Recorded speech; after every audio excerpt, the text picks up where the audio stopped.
आज से तुम दोनों लिन परिवार से निकल जाओ। मैं तुम दोनों को एक पैसा भी नहीं दूंगा। कॉलेज से ग्रेजुएशन के तुरंत बाद मेरे माता पिता ने मेरे और मेरे अडॉप्टेड ब्रदर के बीच सक्सेसर चुनने के लिए हम दोनों को घर से निकाल दिया। उन्होंने हमारा सारा फाइनेंशियल सपोर्ट बंद कर दिया और कहा कि जो भी अपनी मेहनत से सफल बिजनेस खड़ा करेगा वही परिवार की कंपनी का सक्सेसर बनेगा। मैं अपने सपने पूरे करने के लिए साउथ चला गया, जबकि मेरा भाई नॉर्थ की ओर गया। हम दोनों ने अपनी अपनी एबिलिटीज के दम पर स्ट्रगल शुरू किया। 3 साल तक मैंने दिन रात मेहनत की और आखिरकार अपने स्टार्टअप की मार्केट वैल्यू 100 मिलियन से अधिक तक पहुंचा दी। लेकिन परिवार के बिजनेस को लेकर भाई से टकराव न हो, इसलिए मैंने झूठ बोल दिया कि मेरा बिजनेस फेल हो गया है और मैं अपने शहर लौट आया हूँ। इन 3 वर्षों में मेरा अडॉप्टेड भाई भी तेजी से आगे बढ़ा और बिजनेस वर्ल्ड का उभरता सितारा बन गया। लेकिन सक्सेसर सेरेमोनी में पिता के पुराने राइवल ने मजाक करते हुए कहा, ओल्ड लिन, अगर तुम सच में अपने बेटों को ट्रेन करना चाहते थे तो उन्हें फ्री रिसोर्सेज नहीं देने चाहिए थे, उन्हें सब कुछ खुद हासिल करने देना चाहिए था। मैं मुस्कुराकर बोला, अंकल मिंग, आप मजाक कर रहे हैं। मेरे पिता ने तो हमारा खर्चा तक बंद कर दिया था। बस मेरी एबिलिटीज मेरे भाई जितनी नहीं है। अंकल मिंग नशे में लग रहे थे। असंभव। पिछले साल तुम्हारे पिता ने मेरे लिए नॉर्दर्न रिसोर्सेज शुरू कराने के बदले अपने कुछ शेयर मुझे सौंपे थे। क्या तुम ये कहना चाहते हो कि उससे मुझे कोई लाभ ही नहीं हुआ? मैंने तुरंत पिता की ओर देखा। उनका चेहरा खराब हो गया था। उन्होंने बनावटी हंसी हंसते हुए कहा, त्यानशेन, तुम हमारे बायोलॉजिकल सन हो, चाहे कुछ भी हो तुम्हारा फ्यूचर बुरा नहीं होगा। लेकिन तभी माँ ने बात काट दी। और त्यानचिंग का क्या? वह हमेशा इनसिक्योर महसूस करता रहा है। हमने बस उसे थोड़ा सिक्योरिटी का एहसास दिलाया है। उनका चेहरा ठंडा पड़ गया। तुम सिर्फ इसलिए लापरवाह हो क्योंकि तुम हमारे बायोलॉजिकल सन हो। अगर तुम्हें अपनी हैसियत का एहसास होता तो तुम नीचे से शुरुआत करते। अगर तुमने अपने भाई की सक्सेसर वाली जगह पर नजर डालने की कोशिश की तो हमें निर्दयी होने के लिए ब्लेम मत करना। मेरे दिल में कड़वाहट भर गई। मैंने अपना फोन कसकर पकड़ लिया। उसमें उनके सारे गुप्त कारनामों के एविडेंस थे। अगर बात ऐसी है तो अब मुझे आप लोगों को बचाने की कोई जरूरत नहीं है। मैंने पिता की तरफ देखते हुए कहा, मुझे सिर्फ एक सवाल का जवाब चाहिए। क्या अंकल मेंग ने जो नॉर्दर्न रिसोर्सेज वाली बात कही वह सच है? पिता ने फीकी हंसी हंसी और आह भरते हुए बोले, त्यानकिंग, बचपन से तुम कभी किसी की बात नहीं मानते थे। हम सिर्फ तुम्हारे नेचर को सुधारना चाहते थे। चिंता मत करो, जब तुम थोड़ा स्थिर हो जाओगे तब हम निश्चित रूप से तुम्हें भी कुछ रिसोर्सेज देंगे। मैं हंस पड़ा। अगर अभी नहीं देना चाहते तो बाद में भी कभी नहीं दोगे। आपने साफ कहा था कि यह एक फेयर कॉम्पिटिशन होगा, लेकिन आपने चोरी छिपे मेरे छोटे भाई की मदद की। क्या यही आपकी फेयरनेस है? मेरी आंखें लाल हो गईं। आखिर आप मुझे समझते क्या है? कोई खिलौना जिससे खेला जा सके। पिता मुझे शांत करने की कोशिश कर रहे थे, लेकिन माँ ने मेज पर जोर से हाथ मारा। मैंने पहले ही कहा था कि हमने सिर्फ त्यानचिंग को सिक्योरिटी का एहसास दिलाने के लिए उसकी मदद की थी। मैंने जवाब दिया, लेकिन इससे आपको मुझसे झूठ बोलने के राइट्स नहीं मिल जाते। माँ गुस्से से बोली, कंपनी हमारी है, हम जिसे चाहें उसे देंगे। और अगर हमने त्यानचिंग की मदद की भी तो क्या हुआ? 3 साल में तुमने कुछ हासिल नहीं किया। क्या तुम्हें लगता है कि तुम उसकी बराबरी कर सकते हो? यह देखकर मेरा भाई घबरा कर बोला, भैया माँ से बहस मत करो, यह सब मेरी गलती है। जब मैंने बिजनेस शुरू किया था तब मैंने कहा था कि मैं इनसिक्योर महसूस कर रहा हूँ, इसलिए माँ और पापा ने मेरी मदद की। माँ तुरंत उसके सामने ढाल बनकर खड़ी हो गई और मुझे ठंडी नजरों से देखते हुए बोली, त्यानचिंग, इसमें तुम्हारी कोई गलती नहीं है, तुम्हें उससे माफी मांगने की जरूरत नहीं। फिर उन्होंने मेरी तरफ तिरस्कार से देखा और कहा, जो इंसान एक बिजनेस भी ठीक से नहीं चला सकता उसे दूसरों से अपनी तुलना करने का कोई अधिकार नहीं है। क्या तुम्हें लगता है कि तुम्हें कंपनी संभालने की एबिलिटी है? हम सबने त्यानचिंग की मेहनत देखी है, उसमें बिजनेस मैनेजमेंट की एबिलिटी है, इसीलिए हेयर बनना उसी का अधिकार है। पिता ने भी आह भरते हुए कहा, त्यानचिंग, बचपन से ही तुम्हें बहुत लाड प्यार मिला है, तुम्हें बस खाना पीना और मौज मस्ती करना ही आता है। हम कभी भी कंपनी तुम्हारे हवाले करने को लेकर कॉन्फिडेंट नहीं थे। त्यानचेन हमेशा से कैपेबल रहा है, उसे रिसोर्सेज देना तो बस नेचुरल था। ये सब कंपनी के भले के लिए है। अगर कंपनी अच्छा करेगी तो तुम्हारा जीवन भी बेहतर होगा। तुम्हें बिगर पिक्चर देखनी चाहिए, हर बात पर इतने नैरो माइंडेड मत बनो। मैं हंस पड़ा। Narrow minded? आपको उसकी सारी मेहनत दिखाई देती है, लेकिन मेरी नहीं। इन्वेस्टर्स और क्लाइंट्स पाने के लिए जब मैं इतना शराब पीता था कि पेट दर्द से फटने लगता था, तब आप कहाँ थे? मैंने गुस्से में कुर्सी को लात मार दी। कुर्सी मुश्किल से ही लिन त्यानचेन को छू पाई थी। माँ और पापा मुझे हैरानी से देखने लगे। ये पहली बार था जब मैंने इस तरह उनका विरोध किया था। लेकिन तभी लिन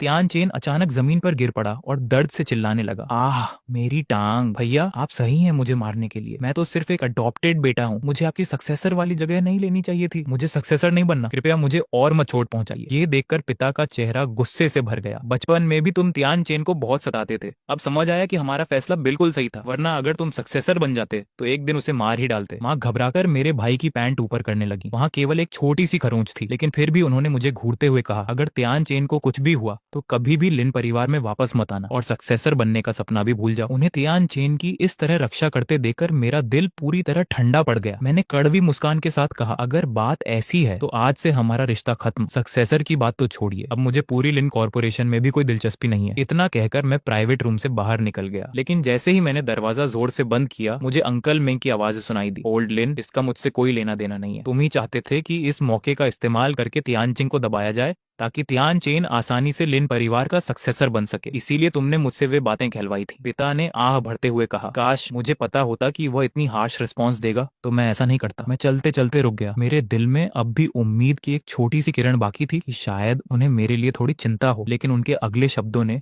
मेरे दिल को पूरी तरह जमा दिया। अगर वह मन में नफरत पाल ले और तियानचेन से बदला लेने की कोशिश करे तो क्या तुम भूल गए हमने उसके इन्वेस्टर्स और क्लाइंट्स को रिश्वत दी थी ताकि वह कभी दोबारा खड़ा ही ना हो सके। अभी तो वह सिर्फ बहादुरी का दिखावा कर रहा है। जब वह सचमुच बुरी तरह टूट जाएगा तब घिसटता हुआ वापस हमारे पास आएगा। माँ ने ठंडी हंसी हंसते हुए कहा। ये सुनकर मैं अपने आंसू रोक नहीं पाया। तो यही वजह थी तभी मुझे इन्वेस्टर्स नहीं मिल पा रहे थे, तभी कोई क्लाइंट मेरे साथ काम नहीं करना चाहता था। ये सब पहले से ही उनके द्वारा रची गई साजिश थी। अगर मैंने समय रहते अपना ध्यान इंटरनेशनल मार्केट्स की ओर न मोड़ा होता तो शायद आज मैं भारी कर्ज में डूबा हुआ होता और मेरे पास वापस उठने का कोई रास्ता नहीं बचता। उसी सेकंड क्लाइंट्स के साथ शराब पी पी कर खराब किया हुआ मेरा पेट अचानक फिर से दर्द करने लगा। मैं कमजोर और असहाय महसूस कर रहा था। तभी बाहर से एम्बुलेंस का सायरन सुनाई दिया। सफेद कोट पहने कई मेडिकल कर्मचारी स्ट्रेचर लेकर तेजी से अंदर दौड़े और पीछे की ओर भागे। मेरे माथे पर ठंडा पसीना छलक आया। मैं उन्हें रोकने के लिए आगे बढ़ा। माफ कीजिए, मुझे जाने दीजिए। अंदर कोई गंभीर रूप से घायल है और उसे तुरंत इलाज की जरूरत है। लेकिन वे मुझे नजरअंदाज करते हुए सीधे उस निजी कमरे में चले गए जहां लिन तियानचेन मौजूद था। कुछ ही देर बाद लिन तियानचेन को स्ट्रेचर पर बाहर लाया गया। जब वह मेरे पास से गुजरा तो एक मेडिकल एम्प्लॉई ने मेरा पीला चेहरा और पेट पकड़े हुए मेरी हालत देखी और तुरंत कहा, लगता है इन्हें भी बहुत दर्द हो रहा है। लेकिन उसकी बात पूरी होने से पहले ही माँ बोल उठी, उसकी चिंता मत करो, पहले मेरे बेटे को अस्पताल ले जाओ। अगर इलाज में जरा भी देरी हुई तो मैं तुम्हारी कंप्लेंट कर दूंगी। पिता भी तुरंत उनका साथ देने लगे। असल में यह भी मेरा बेटा है, लेकिन ये अपने छोटे भाई से सक्सेसर की रेस हार गया, इसलिए इसने उसे चोट पहुंचाई है। ये बस दया पाने का नाटक कर रहा है। बचपन से ही यही चाल चलता आया है। मेडिकल स्टाफ ने मुझे डिस्गस्ट भरी नजरों से देखा और जल्दी से लिन तियानचेन को एम्बुलेंस में चढ़ा दिया। दरवाजा बंद होने से ठीक पहले लिन तियानचेन ने मेरी तरफ देखकर एक घमंडी मुस्कान दी। मेरे पेट का दर्द लगातार बढ़ता जा रहा था। आखिरकार एक दयालु अजनबी ने मेरे लिए एम्बुलेंस बुला दी। अस्पताल पहुंचने पर डॉक्टर ने कहा, अगर आप थोड़ी देर और कर देते तो पेट में फिर से स्टमक परफोरेशन हो सकता था। भर्ती होने और दवा लेने के बाद दर्द धीरे धीरे कम होने लगा। उसी समय लिन तियानचेन ने एक वीडियो पोस्ट किया। वीडियो में पिता उसे सक्सेसर के डॉक्यूमेंट्स पर साइन करवाते दिख रहे थे, जबकि माँ अपने हाथों से उसे न्यूट्रिशियस सूप पिला रही थी। कैप्शन था, धन्यवाद माँ और पापा मुझे हमेशा सबसे अच्छा देने के लिए। मैं कड़वाहट से हंस पड़ा। कितना हास्यास्पद था। मैं इस डर से कि प्रॉपर्टी को लेकर मेरे और मेरे भाई के बीच विवाद न हो जाए दिन रात मेहनत करके अपनी कंपनी को और बड़ा और मजबूत बना रहा था। मुझे थोड़ी थोड़ी उम्मीद थी कि मेरे माता पिता मेरी अचीवमेंट्स पर प्राउड महसूस करेंगे, लेकिन आज उन्हें उसके साथ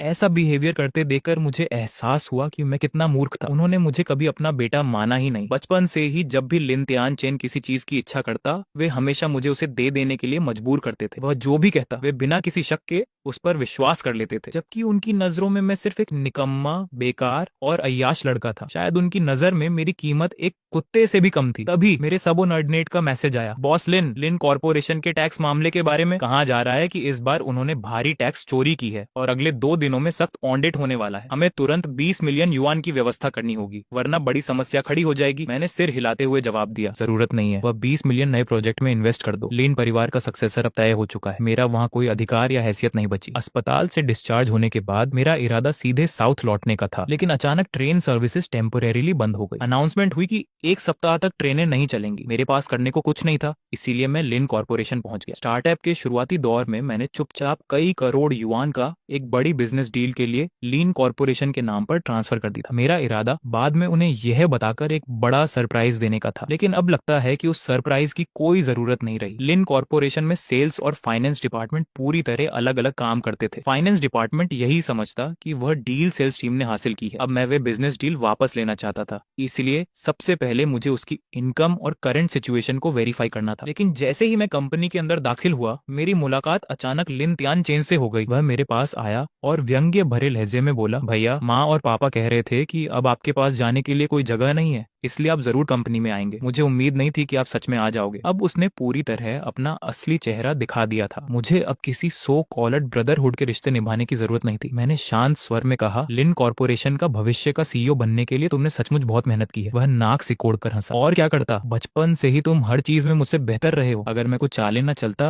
तो तुम्हें हराने का कॉन्फिडेंस ही नहीं होता। उसके चेहरे पर घमंड भरी मुस्कान फैल गई। फिर वह मेरे करीब आया और मुस्कुराते हुए बोला, ओ हाँ, एक और बात, पापा ने पहले ही लू परिवार को बता दिया है कि मैं ही सक्सेसर हूँ। परसों मेरी सगाई लू त्यांशुआन से होने वाली है। तुम बचपन से उसे पसंद करते थे, है ना? अब कैसा लग रहा है? उसकी छोटी सोच वाली जीत देखकर मेरे अंदर गुस्से की लहर दौड़ गई। मैं अभी भी हमारे रिश्ते को सुधारने के बारे में सोच रहा था, लेकिन वह तो मेरी हर चीज छीन लेने पर तुला हुआ था। मैंने उसका कॉलर पकड़ लिया। उसी समय माँ और पापा सीढ़ियों से नीचे आए और उन्होंने यह सीन देख लिया। माँ गुस्से से चिल्लाई, क्या कर रहे हो तुम? अभी उसे छोड़ो। पिता दौड़कर आए और मुझे जोर से धक्का दिया। फिर वे लीन त्यान चेन के सामने ढाल बनकर खड़े हो गए। उन्होंने मुझे ऐसे घूरा जैसे मैं उनका दुश्मन हूँ। उसने अपनी एबिलिटी के दम पर सक्सेसर की जगह हासिल की है और तुम बार बार उसे नुकसान पहुंचाने की कोशिश कर रहे हो। हमारे घर में तुम्हारे जैसा निर्दयी बेटा कैसे पैदा हो गया? फिर उन्होंने चिंतित होकर पूछा, त्यान चेन, तुम ठीक तो हो? इसने तुम्हें चोट तो नहीं पहुंचाई? लिन त्यान चेन ने उदास चेहरा बनाकर सिर हिलाया। माँ, भैया सिर्फ इसलिए परेशान है क्योंकि मैं सक्सेसर बन गया हूँ। आखिरकार वे हमेशा मुझसे बेहतर रहे हैं। ऐसी निराशा महसूस करना नेचुरल है। वे अभी इसे स्वीकार नहीं कर पा रहे हैं। कृपया उन्हें ब्लेम मत करो। वे मेरे बड़े भाई हैं। मैं नहीं चाहता कि वे इस वजह से दुखी हों। ये सुनकर पिता ने निराशा से मेरी तरफ देखा। त्यान चेंग, काश तुम में त्यान चेन की आधी भी सहनशीलता होती। माँ ने दांत भींचकर मुझे घूरा। उनकी आवाज बर्फ जैसी ठंडी थी। वह सहनशील? अगर वह त्यान चेन के खिलाफ साजिश न करे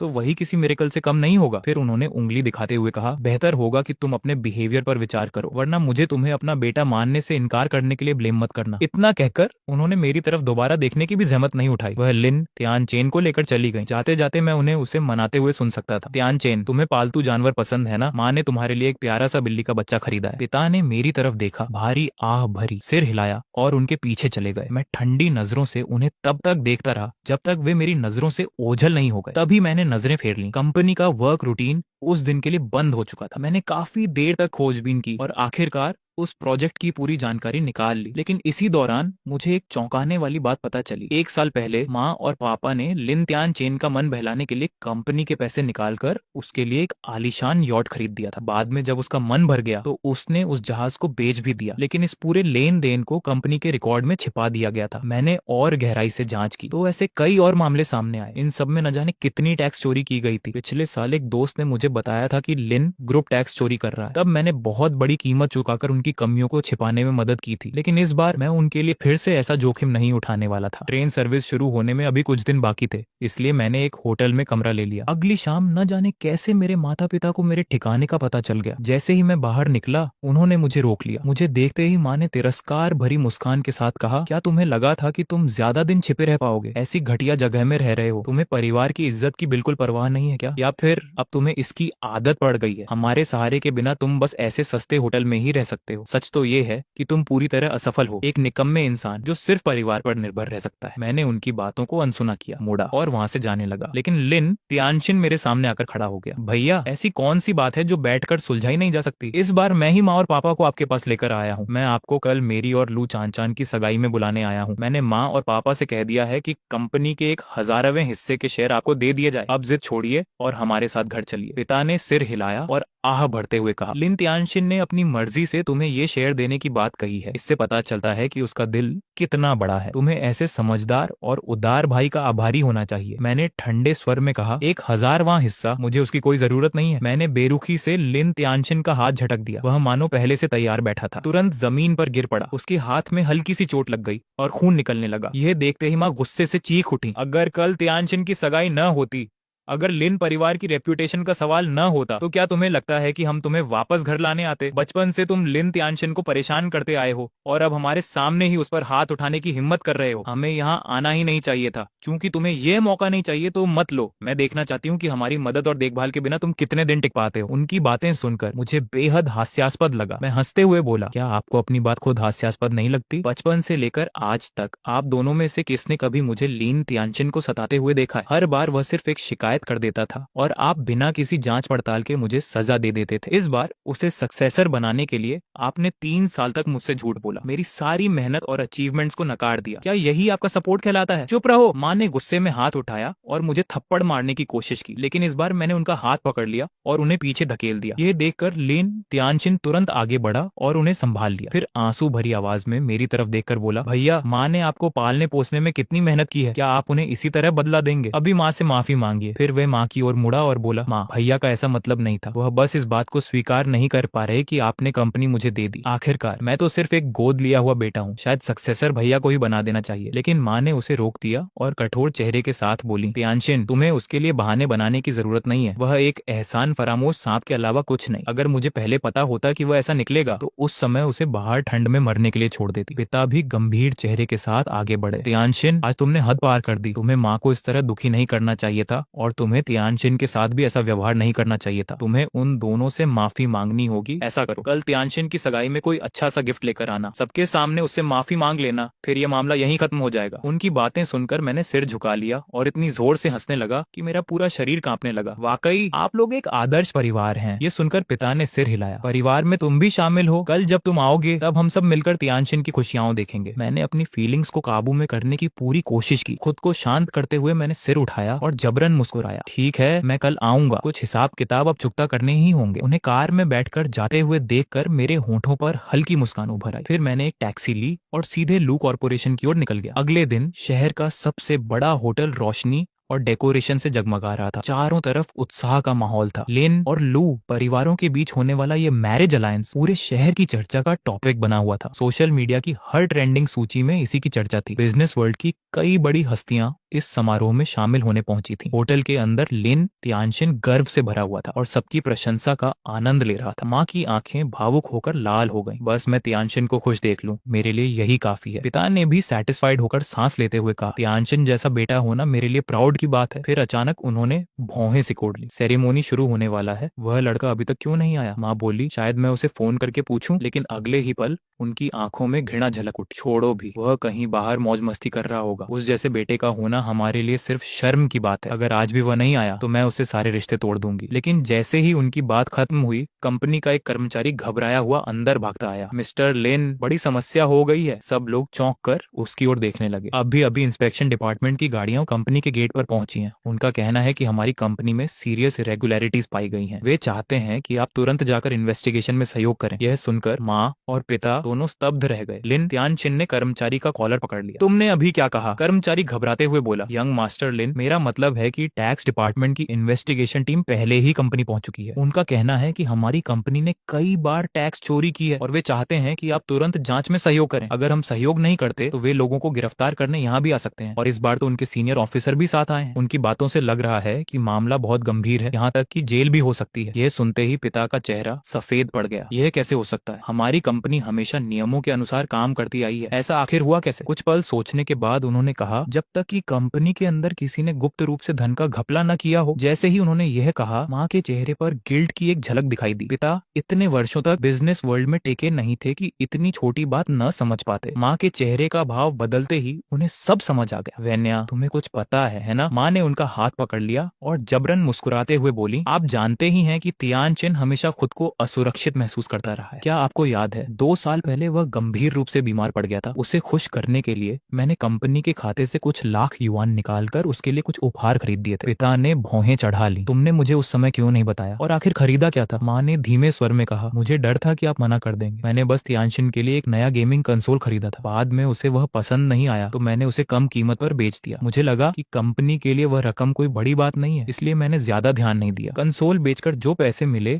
वे भी मैंने त्यानशिन को जेब खर्च के तौर पर दे दिए। ये सुनकर पिता का खून खौल उठा, लेकिन फिर भी उन्होंने उलझन में पूछा, फिर भी बात समझ में नहीं आ रही। कुछ लाख युआन की बात पर टैक्स डिपार्टमेंट के इतने हाई रैंकिंग ऑफिशियल्स खुद यहाँ नहीं आते। क्या तुम मुझसे अभी भी कुछ छिपा रही हो? माँ ने सिर झुका लिया। वह चुप रही और उनकी ये खामोशी ही सबसे बड़ा जवाब थी। लेकिन आखिरकार पिता की लगातार घूरती हुई नजरों के दबाव में माँ टूट गई। असल में पिछले साल जब मैंने देखा कि त्यानशिन का बिजनेस ठीक नहीं चल रहा है तो मैंने कंपनी के खाते से 10 मिलियन युआन उसके पास ट्रांसफर कर दिए थे और मैंने उसके लिए एक प्राइवेट जेट भी खरीदा था। ये सुनते ही पिता का चेहरा काला पड़ गया। उनकी आवाज में अब जरा भी शांति नहीं बची थी। माँ समझ नहीं पा रही थी कि प्राइवेट प्राइवेट जेट वाली बात कैसे समझाए। तभी लिन तियानचेन सावधानी से बोला, पापा इसमें सारी गलती मेरी है। मैंने ही माँ से शिकायत की थी कि बिजनेस शुरू करना बहुत थकाने वाला है और मैं दुनिया घूमना चाहता हूँ, इसलिए माँ ने जैसे तैसे पैसे जुटाकर मेरे लिए वो जेट खरीद दिया। लेकिन बाद में मैं उसे एक शर्त में हार गया। ये सुनते ही पिता का गुस्सा फूट पड़ा। उन्होंने माँ और बेटे की तरफ देखा, लेकिन कुछ पल के लिए उनके पास कहने को शब्द ही नहीं थे। आखिरकार उन्होंने ठंडे स्वर में कहा, आज से तुम दोनों पुराने हवेली वाले घर में वापस जाओ और अपने के पर विचार करो, और कंपनी में तुम्हारे सारे राइट्स तुरंत वापस ले लिए जाएंगे। मुझे कोई बहाना नहीं सुनना। इसके बाद उन्होंने समय देखा और गहरी सांस ली। फिलहाल इस बात को यहीं छोड़ो। टैक्स डिपार्टमेंट ने ऑन ऑर्डर जारी कर दिया है, जल्दी से कोई सोल्यूशन निकालो,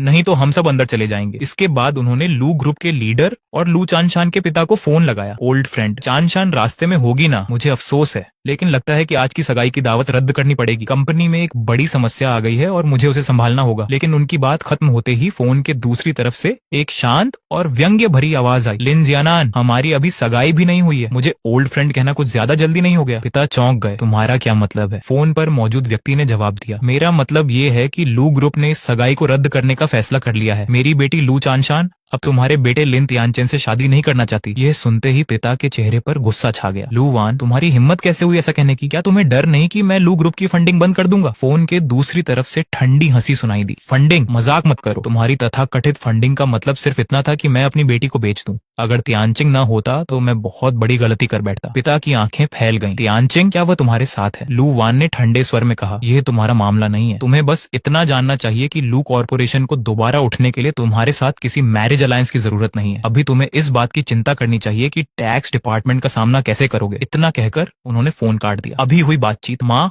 और लिन तियानचेन ने भी सुन ली थी। दोनों अविश्वास से पिता की ओर देखने लगे। माँ ने दांत भींचकर कहा, क्या लू परिवार पागल हो गया है? क्या उन्हें सच में लगता है कि लिन तियानचिंग उन्हें दोबारा खड़ा कर सकता है? लिन तियानचेन के चेहरे पर भी कंफ्यूजन साफ दिखाई दे रहा था। कुछ देर सोचने के बाद पिता की आंखों में एक खतरनाक चमक उभरी। उन्होंने दूर देखते हुए कहा, पहले कंपनी चलते हैं और इस समस्या को सुलझाते हैं, उसके बाद हम लिन तियानचिंग को ढूंढेंगे और उसे सारी सच्चाई निकलवाएंगे। यह कहकर तीनों रोल्स रॉयस में बैठे और कंपनी की ओर रवाना हो गए। जहां तक सेरेमनी में आए बड़े बड़े बिजनेसमैनों का सवाल था, वे सब नाराज होकर वहां से चले गए। उधर लू कॉर्पोरेशन की इमारत के टॉप पर बने चेयरपर्सन के ऑफिस में लू वॉन मुस्कुराते हुए मेरी ओर देख रहे थे। तियानचिंग, मैंने कभी नहीं सोचा था कि तुम सिर्फ 3 साल में अपना बिजनेस खड़ा कर लोगे और उसे सैकड़ों मिलियन की कंपनी बना दोगे। मैं सचमुच इंप्रेस हूँ। उनके बगल में बैठी लू चानशान भी चमकती आंखों से मेरी ओर देख रही थी। भैया तियानचिंग, मैंने भी कभी नहीं सोचा था कि कुछ ही वर्षों में आप इतनी ऊंचाई तक पहुंच जाएंगे। आप सचमुच कमाल हैं। मैंने बस हल्की सी मुस्कान दे दी। बस किस्मत अच्छी थी। जैसा आप लोग कह रहे हैं उतना भी खास नहीं हूँ, लेकिन सच कहूँ तो अगर माँ पापा ने मेरे सारे रास्ते बंद न कर दिए होते तो शायद मुझे अब्रॉड जाकर अपॉर्चुनिटीज ढूंढने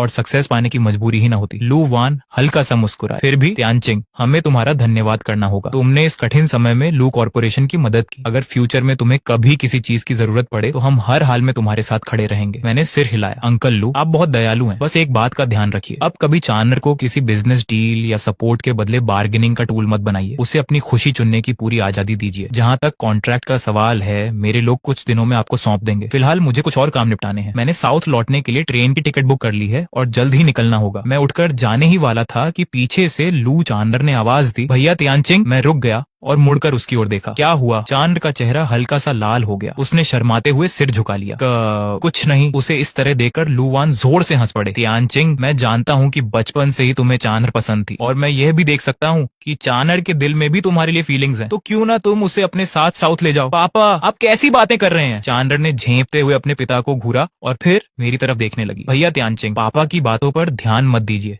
मैं मुस्कुराया। ठीक है, तो फिर मेरे साथ चलोगी? चानर ने हैरानी से मेरी ओर देखा। मैंने आगे कहा, मेरी गर्लफ्रेंड बनकर? उसकी सुंदर आंखें आश्चर्य से फैल गईं। कुछ पल की झिझक के बाद उसने धीरे से सिर हिला दिया। ये देखकर लू वान के चेहरे पर फिर से संतुष्टि भरी मुस्कान आ गई। इसके बाद मैं एक दस्तावेज लेकर लिन सिटी पहुंचा। साउथ लौटने से पहले मैं उनके साथ अपना रिश्ता हमेशा के लिए खत्म करना चाहता था। उस समय टैक्स डिपार्टमेंट की इन्वेस्टिगेशन टीम अभी भी कंपनी में मौजूद थी। माँ और पापा इन्वेस्टिगेशन को लेकर बुरी तरह परेशान थे। जैसे ही माँ ने मुझे देखा, उनका चेहरा गुस्से से लाल हो गया। वह तेजी से मेरी ओर बढ़ी और मेरा कॉलर पकड़ लिया। लिन तियानचिंग, एहसान फरामोश कमीने, तुम्हारी हिम्मत कैसे हुई वापस आने की? तुमने लू कॉर्पोरेशन में क्या किया? लू वान ने अचानक सगाई क्यों तोड़ दी? मैंने उनका हाथ हटाया और उन्हें पीछे धकेल दिया। फिर ठंडे स्वर में बोला, मिसेज लिन, क्या आप मुझ पर हाथ उठाने की कोशिश कर रही हैं? अगर ऐसा है तो मुझे पुलिस बुलानी पड़ेगी। मेरे शब्द सुनकर उनकी आंखें ठंडी हो गईं। लिन तियानचिंग, तुमने इतनी व्यंग्यात्मक बातें करना कब सीख लिया? तभी लिन तियानशिन उदास चेहरा बनाकर आगे आया। भैया देखिए ना, सगाई टूट जाने की वजह से मैं कितना दुखी हूँ। मैं हंस पड़ा। लो फिर शुरू हो गया तुम्हारा नया नाटक। लिन तियानशिन ने दुखी स्वर में कहा, भैया मैं जानता हूँ कि आप मुझे पसंद नहीं करते, आपको बुरा लगता है कि मैं लिन परिवार का सक्सेसर बन गया, लेकिन मैंने ये स्थान फेयर कंपटीशन से हासिल किया है। हाँ, मैं माँ पापा का अडॉप्टेड बेटा हूँ, लेकिन इसका मतलब ये नहीं कि आप मेरे कैरेक्टर पर सवाल उठाएं। वह इमोशनल होकर बोला, क्या आपको पता है कि होटल में इतने लोगों के सामने मेरी कितनी बेइज्जती हुई? मैंने कंधे उचकाए। बेइज्जती? मुझे नहीं पता, लेकिन मैं इतना जरूर जानता हूँ कि बहुत जल्द हमारा एक दूसरे से कोई रिश्ता नहीं बचेगा। ये कहकर मैंने अपने बैग से पहले से तैयार किया हुआ संबंध विच्छेद अग्रीमेंट निकाला। मैंने वह डॉक्यूमेंट सीधे उनके सामने पटक दिया। इस पर साइन कर दीजिए, आज के बाद मेरा लिन परिवार से कोई संबंध नहीं रहेगा। समझौते की सामग्री पढ़ते ही माँ और भी भड़क उठी। लिन तियानचिंग, तुम एहसान फरामोश बदमाश, तुम सच में मुझसे सारे रिश्ते तोड़ना चाहते हो? मैंने बिना कोई भाव बदले शांत स्वर में कहा, साइन करो या मत करो। फिर मैंने उनकी आंखों में देखते हुए कहा, लेकिन आज के बाद मैं अपनी पूरी ताकत लगा दूंगा ताकि लिन तियानचिन से सक्सेसर की वह कुर्सी छीन सकूं। यह सुनते ही माँ ने तुरंत मेरे हाथ से पेन छीन लिया और बिना एक पल गंवाए एग्रीमेंट पर अपना नाम लिख दिया। यहाँ तक कि लिन तियानशिन के लिए उन्होंने पिता की तरफ से भी साइन कर दी। फिर उन्होंने लिन तियानशिन की ओर देखकर कहा, तियानशिन तुम भी साइन कर दो, आज से मेरा कोई ऐसा नालायक बेटा नहीं है और तुम्हारा भी ऐसा एहसान फरामोश भाई नहीं है। यह सुनकर लिन तियानशिन ने दिखावे के लिए कुछ अनिच्छा जताई, लेकिन अगले ही पल उसने भी जल्दी से अपना नाम लिख दिया। मेरे होंठों पर हल्की मुस्कान उभर आई। मैंने धीरे धीरे उस संबंध विच्छेद एग्रीमेंट को मोड़ा और जेब में रख लिया। आज के बाद मेरा और लिन फैमिली से मेरा कोई रिलेशन नहीं रहेगा। उसी समय पिता कुछ एम्प्लॉयज के साथ फाइनेंशियल डिपार्टमेंट से बाहर निकले। उनके चेहरे को देखकर साफ पता चल रहा था कि इन्वेस्टिगेशन में काफी एविडेंस मिल चुके थे। उन एम्प्लॉयज में से एक ने मुझे देखा और मुस्कुराते हुए मेरी तरफ बढ़ाया। अरे तियानचिंग, तुम तो साउथ वापस जाने वाले थे, अभी तक गए नहीं? मैं भी मुस्कुराया। ओल्ड सॉन्ग, आप भी यहाँ हैं? मेरी ट्रेन 2 दिन बाद है, कोई जल्दी नहीं है। कैसा रहेगा आज रात साथ बैठकर कुछ पीते हैं? उन्होंने हंसते हुए सिर हिलाया। लेकिन ये सीन देखकर माँ, पिता और लिन तियानचिन तीनों स्तब्ध रह गए। पिता जल्दी से मेरी ओर आए। उन्होंने अपने गुस्से को दबाते हुए चेहरे पर मुस्कान लाने की कोशिश की। तियानचिंग, तुम डायरेक्टर सॉन्ग को जानते हो? मैंने उनकी ओर देखना भी जरूरी नहीं समझा। मैंने सिर्फ ओल्ड सॉन्ग से कहा, आज रात मिलते हैं। ये कहकर मैं जाने के लिए मुड़ा, लेकिन पिता ने रास्ता रोक लिया। फिर उन्होंने डायरेक्टर सॉन्ग की ओर देखकर कहा, डायरेक्टर सॉन्ग, तियानचिंग मेरा बेटा है। मुझे पता ही नहीं था कि वह आपका फ्रेंड है, क्योंकि हम सब अपने ही लोग हैं। क्या आप? लेकिन उनकी बात पूरी होने से पहले ही ओल्ड सॉन्ग ने उन्हें ठंडे स्वर में मना कर दिया। यह देखकर पिता मेरी ओर मुड़े। इस बार उनके स्वर में विनती थी। तियानचिंग, क्या तुम मेरे लिए एक अच्छी बात नहीं कह सकते? वह पैसा तुम्हारी माँ के खाते में गया था और तुम्हारे भाई पर खर्च हुआ था। अगर सचमुच इन्वेस्टिगेशन हुई तो तुम्हारी माँ और तुम्हारा भाई जेल चले जाएंगे। मैंने ठंडी नजरों से उनकी ओर देखा। उससे मेरा क्या लेना देना? फिर मैंने जेब से वही संबंध विच्छेद एग्रीमेंट निकाला और उनके सामने लहरा दिया। और एक बात, हम पहले ही सारे रिश्ते खत्म कर चुके हैं। मुझे उस अपनापन भरे लहजे में मत बुलाइए। अपने ही नाम के साइन उस डॉक्यूमेंट पर देखकर लिन जियानान पूरी तरह सन्न रह गए। तियानचिंग, ये सब क्या है? मेरे नाम से इस पर साइन किसने किए? मैं इसे स्वीकार नहीं करता। वह एग्रीमेंट छीनकर फाड़ने ही वाले थे कि माँ आगे बढ़कर उन्हें रोक लिया। ओल्ड लिन, उसने तियानचिन को धमकाकर उसकी सक्सेसर वाली जगह छीनने की कोशिश की थी। ऐसे एहसान फरामोश को फैमिली में रखने की क्या जरूरत है? मुझे विश्वास है कि हम इसके बिना भी इस मुश्किल से निकल सकते हैं। निकल नहीं सकते। पिता अवाक रह गए। उसी समय ओल्ड सॉन्ग अचानक व्यंग्य से हंस पड़े। वह मेरे पास आए और मेरे कंधे पर हाथ रखा। भाई, क्या तुमने इन्हें अब तक नहीं बताया कि इनके लिए तुमने क्या क्या किया है? मैं कड़वाहट भरी मुस्कान के साथ बोला, बताकर भी क्या फायदा? क्या आपको सच में लगता है कि ये लोग मेरी बात पर विश्वास करेंगे? इनकी नजरों में मैं कभी कुछ था ही नहीं। इनके लिए उस अडॉप्टेड बेटे की कीमत मुझसे कहीं ज्यादा है। इनकी नजरों में मेरी हैसियत तो एक कुत्ते से भी कम रही है। ओल्ड सॉन्ग ने सिर हिलाया। फिर उन्होंने पिता की ओर देखकर कहा, क्या आपको पता भी है कि अगर तियानचिंग ने आपके लिए भारी भरकम जुर्माना न भरा होता तो परसों नहीं बल्कि 2 साल पहले ही आपकी कंपनी की इन्वेस्टिगेशन शुरू हो जाती? लेकिन आपकी आंखों में तो सिर्फ वही अडॉप्टेड बेटा बसता है जो हर समय कंप्लेंट करता रहता है। सच कहूं तो ये बेहद हास्यास्पद है। ये सुनते ही पिता का चेहरा बदल गया। उन्होंने अविश्वास से मेरी ओर देखा। उसकी आंखों में कुछ अलग सा भाव उभरा। लेकिन माँ पूरी तरह बौखला चुकी थी। क्या मैंने उससे मदद मांगी थी? कौन जाने उसके मन में क्या स्वार्थ रहा होगा। वह हमेशा से निकम्मा ही रहा है। यह सुनकर भले ही हमारा रिश्ता पहले ही टूट चुका था, फिर भी मेरे दिल में दर्द उठा। उसी समय लू परिवार की कार धीरे धीरे आकर रुकी। लू वान और उनकी बेटी लू चान कार से उतरे। मैंने लू चान की ओर हल्की मुस्कान के साथ देखा। तुम यहाँ कैसे? लू चान शरारती मुस्कान के साथ बोली। पापा को अंदाजा था कि तुम यहाँ आओगे। उन्हें डर था कि तुम अकेले पड़ जाओगे, इसीलिए वे खास तौर पर मुझे तुम्हारा साथ देने के लिए लाए हैं। ये कहकर वह मेरे पास आई और मेरा हाथ थाम लिया। मेरे दिल में गर्माहट सी भर गई। मामला तो अब सुलझ चुका है। उन्हें देखकर माँ का गुस्सा और भड़क गया। उन्होंने लू वान की ओर उंगली उठाकर कहा, क्या यही तुम्हारा वादा निभाने का तरीका है? मेरे बेटे को सबके सामने मूर्ख बना दिया। मैं पूरे शहर में तुम्हारे लू परिवार की जिंदगी मुश्किल कर दूंगी। फिर उन्होंने लू चान चान की ओर इशारा किया, और तुम अभी कुछ देर पहले तक मेरे बेटे की फियांसी बनने वाली थी और अब इस एहसान फरामोश के साथ घूम रही हो। तुमने सभी औरतों को शर्मिंदा कर दिया है। लू चान चान जवाब देने ही वाली थी कि मैं उसके सामने आकर खड़ा हो गया। मैंने माँ की आंखों में देखते हुए ठंडे स्वर में कहा, मेरी गर्लफ्रेंड से माफी मांगो, वरना लिन परिवार के खिलाफ मैं भी कोई रियायत नहीं दिखाऊंगा। माहौल अचानक सीरियस हो गया। तभी ओल्ड सॉन्ग वहां आए और उनकी मौजूदगी ने आग में घी डालने का काम किया। उन्होंने मुस्कुराते हुए मेरे कंधे पर हाथ रखा। बधाई हो भाई, शहर वापस आए और लड़की भी जीत ली। शादी कब कर रहे हो? मुझे पार्टी देना मत भूलना। मैं मुस्कुराया, समय आने पर जरूर बताऊंगा। इसके बाद मेरा उन तीनों को और देखने का मन नहीं हुआ। मैं लू चान चान के साथ वहां से चला गया। उधर ओल्ड सॉन्ग उन्हें आगे की पूछताछ के लिए ले गए। कंपनी के लिए 1 करोड़ युआन कोई बहुत बड़ी रकम नहीं थी, लेकिन टैक्स चोरी की राशि काफी गंभीर थी। अगले ही दिन लिन परिवार की खबरें पूरे शहर की सुर्खियां बन गईं। उनकी साख गिरने के कारण कई बिजनेस पार्टनर्स ने उनके साथ अपने कॉन्ट्रैक्ट रद्द कर दिए। उसी दोपहर माँ अचानक मेरे पास आई। तुम्हारे पिताजी की गिरफ्तारी के लिए मैं जिम्मेदार हूँ। तभी मुझे पता चला कि पिता ने माँ और लिन त्यानचेन को बचाने के लिए सारा दोष अपने ऊपर ले लिया था। कितनी विडंबना थी। जिस पिता के प्यार के लिए मैं पूरी जिंदगी तरसता रहा, उसका एहसास मुझे कभी नहीं मिला। मैंने उनकी बात अनसुनी कर दी और अपने लोगों से उन्हें बाहर निकलवा दिया। उस रात मैं और लू चान चान आतिशबाजी देखने गए। हमने साथ बैठकर शराब पी और अपने दिल की सारी बातें एक दूसरे के साथ शेयर की। अगली सुबह हमने मिस्टर लू से विदा ली और साउथ की ओर जाने वाली ट्रेन में सवार हो गए। रवाना होने से पहले मुझे पता चला कि लिन त्यानचेन ने लिन कॉर्पोरेशन की कमान संभाल ली है, लेकिन मेरी नजर में उसकी एबिलिटी इतनी नहीं थी कि वह लिन परिवार को आगे बढ़ा सके। हालांकि अब ये सब मेरी चिंता का टॉपिक नहीं था। साउथ पहुंचते ही मैंने लू परिवार के साथ एक बड़े प्रोजेक्ट पर पार्टनरशिप शुरू कर दी। लू चान चान के साथ मिलकर मैंने अपनी कंपनी को दिन ब दिन आगे बढ़ते देखा। 3 महीने बाद लू चान चान को पता चला कि वह गर्भवती है। हमने शादी की तैयारियों के लिए वापस लौटने का फैसला किया, लेकिन लौटते ही मिस्टर लू ने एक चौंकाने वाली खबर सुनाई। लिन परिवार का कारोबार दिवालिया हो चुका था। लिन त्यानचेन ने कंपनी को बेहद कम कीमत पर एक राइवल कंपनी को बेच दिया था। पैसा हाथ में आते ही माँ उसका अधिकांश हिस्सा कर्जा चुकाने में लगाना चाहती थी, लेकिन उसी समय लिन त्यानचेन सारा पैसा लेकर गायब हो गया। उसकी इस हरकत ने माँ को पूरी तरह तोड़ दिया। वह गंभीर रूप से बीमार पड़ गई और अस्पताल में भर्ती हो गई। आखिरकार वह मेरी माँ थी। लू चान चान के कहने पर मैं उनसे मिलने अस्पताल गया, लेकिन मुझे देखते ही उनकी आंखों में खुशी नहीं, केवल नफरत दिखाई दी। यह सब तुम्हारी वजह से हुआ है, उन्होंने चीखते हुए कहा। अगर तुमने मदद करने से इनकार नहीं किया होता तो तुम्हारे पिता जेल नहीं जाते। तुम्हारा भाई भी आराम से कंपनी चला रहा होता और वह हमें छोड़कर नहीं जाता। इतना कहकर वह मेरी ओर झपटी। मुझे डर था कि कहीं वह लू चान चान को नुकसान न पहुंचा दे, इसलिए मैं तुरंत उसे लेकर वहां से चला गया। असल में लिन त्यानचेन कभी भी कंपनी का रियल ऑनर नहीं था, वह सिर्फ सक्सेसर था। अंतिम निर्णय तो हमेशा मेरे पिता के हाथ में ही था। शायद जेल में रहते हुए पिता को आखिरकार लिन त्यानचेन का असली चेहरा दिखाई दे गया था। कुछ ही समय बाद लिन त्यानचेन संपत्ति गाफले के आरोप में वांटेड क्रिमिनल डिक्लेयर कर दिया गया, लेकिन कोई भी उसे ढूंढ नहीं पाया। 6 महीने बाद जिस रात लू चान चान अपने बच्चे को जन्म देने वाली थी, मैंने अचानक अस्पताल के बाहर लिन त्यानचेन को देखा। उसकी हालत किसी भिखारी जैसी हो चुकी थी। मैं उसके पास गया और शांत स्वर में कहा, पुलिस इतने समय से तुम्हें ढूंढ रही थी। अब समझ आया कि वे तुम्हें क्यों नहीं पहचान पाए। मुझे देखते ही उसकी आंखों में नफरत भर गई। यह सब तुम्हारी वजह से हुआ है, वह गुर्राया। अगर तुमने लिन परिवार की मदद की होती